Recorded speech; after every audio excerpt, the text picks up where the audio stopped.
need the VC ecosystem to thrive. It has been. This, we hope, won't be the end. Well, if these companies are fundamentally very sound, now would seem like a great time for private capital, direct lenders to step in and extend lines of credit. Is there any sign that they'll do so? Well, I'm just hearing the same speculation as everybody else. There's been a lot of activity over the weekend going probably in lots of different directions. The government will make its announcement. We hope it will be very, very soon. And from there, yes, private capital will continue to play an important part in this particular issue, but in powering the economy and the changes in society more generally.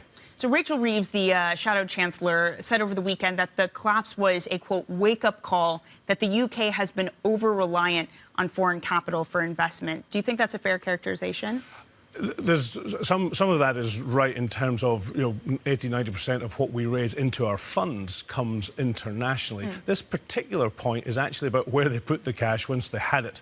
So we need to get that resolved. I think there is a broader debate to be had. We want to unlock the billions of pounds that are here in the city, are available to fund the next generation of British businesses, make them the world beaters, not, if I may say so, have them started here and finished in the United States. Right, but I just wonder if the conversation then changes about British businesses, because there's this connection to the U.S., to the banking system that folks didn't necessarily realize.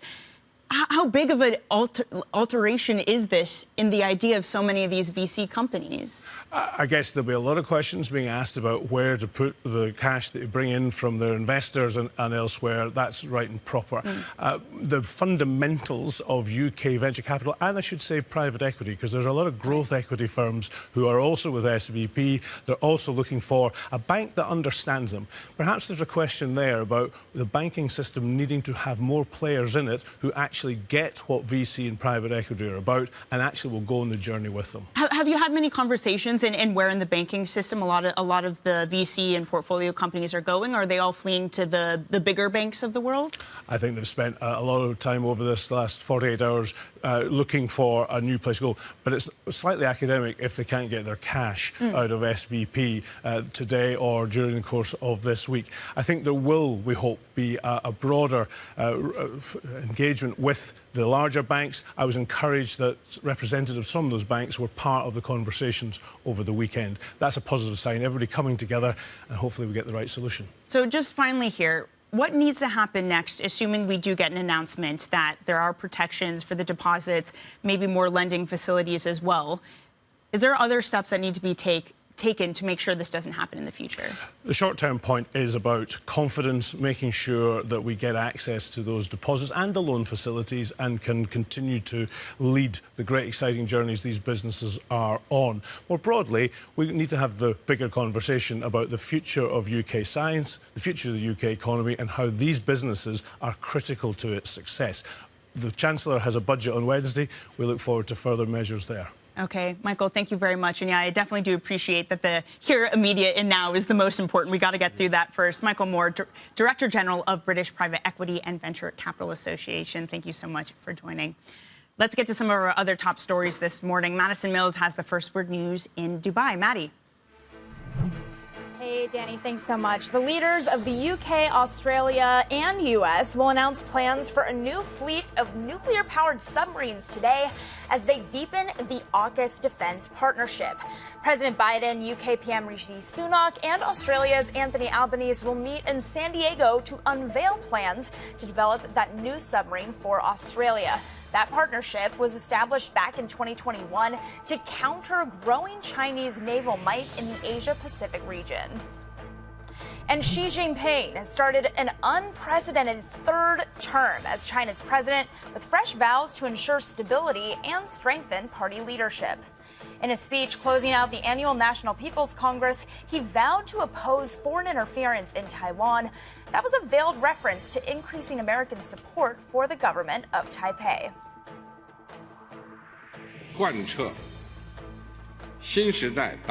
We should implement our party's overall policy for resolving the Taiwan question in the new era, uphold the One China principle, and stick to the 1992 consensus.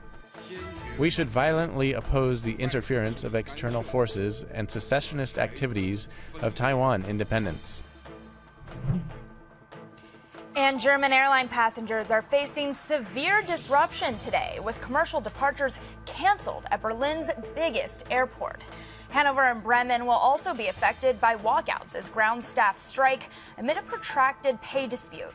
The planned industrial action comes less than a month after Lufthansa scrapped at least 1,200 flights due to strikes at its hubs in Frankfurt and Munich.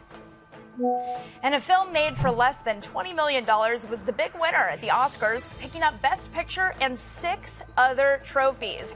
Everything Everywhere All at Once by independent studio A24 won out over some of the highest grossing pictures in Hollywood history.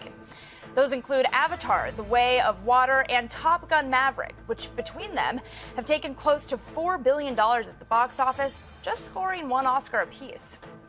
Global News powered by more than 2,700 journalists and analysts in over 120 countries. I'm Madison Mills, and this is Bloomberg. Maddie, thank you very much, man. That was such a good movie. I'm happy it won as many awards as it did. Madison Mills there in Dubai. Coming up, we're going to dig further into the SVB failure fallout. We're going to be turning our attention to Signature Bank, suddenly closed by regulators over the weekend. And let's be honest, the entirety of the banking sector we're going to be talking about. This is Bloomberg.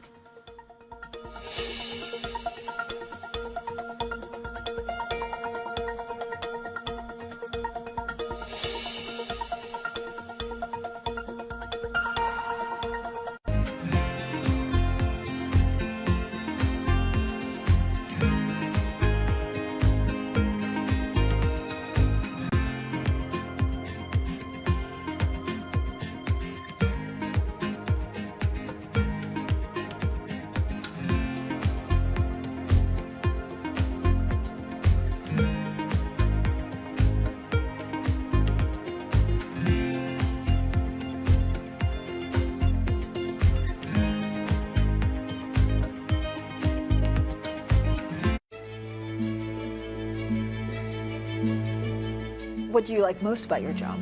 I think the people. I mean, ultimately, we're a people business. A lot of what my job is as CEO of the company is to give those people sort of motivation, to tell them where we're going, to encourage them to come up and do their best work, to encourage them to collaborate. Sometimes you sort of think you're almost a psychologist, as you are a business leader, I think, sometimes. And so what's your best piece of advice? I love pitches. I love being sort of leading from the front, if you like, and spending times with teams. I love to see the work that we're doing when we pitch for a piece of new business, often when we come together. So